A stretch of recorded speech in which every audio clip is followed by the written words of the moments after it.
పెళ్లికి తెల్లవారుజామున బయలుదేరింది ఊరేగింపు. ఎక్కడి నుంచి? కైలాస పర్వతం దగ్గర నుంచి వస్తున్నారు. గవాక్షంలో నిలబడింది మేనకాదేవి నారదుడితో కలిసి.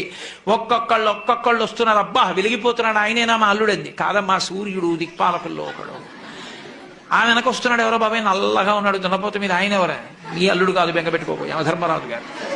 ఆ వెనకాతలు అబ్బా చల్లగా ఎంత బాగున్నాడో, ఎవరు? చంద్రుడు, మీ అల్లుడు కాడు. ఈయనెవరోనయ్యో చాలా అందంగా ఉన్నాడు, ఎర్రగా ఉన్నాడు, కాంతులీనుతున్నాడు, బ్రహ్మగారు.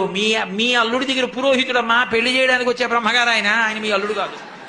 ఓ అలాగా, ఇతనెవరో నీలమేఘశ్యాముడు, చాలా అందంగా ఉన్నాడు, శాంతాకారం భుజగచైనం పద్మనాభం సురీశం. అమ్మా, ఆయనకి మీ అల్లుడికి భేదం చెప్పకూడదు, కానీ ప్రస్తుత మీ అల్లుడు కాడు. ఆయన వెళ్ళిపోయాడు. ప్రదోష వేళ అయిపోయింది, రాడు. వెడుతూనే ఉంది ఊరేగింపు. వస్తున్నారు మగపెళ్లివారు. అలా ఆఖరికి ఒక ఆయన వచ్చాడు. చుట్టూ భూతప్రేత పిశాచాలున్నాయి, ప్రమదగణాలున్నాయి, మధ్యలో దిగంబరంగా తాండవం చేస్తూ వస్తున్నాడు. అడగలేదు మేనకాదేవి ఆయన అల్లుడా అని. నారదుడే చెప్పాడు, ఆయనే మీ అల్లుడమ్మా అని మెట్లు దిగి వెళ్ళిపోయాడు.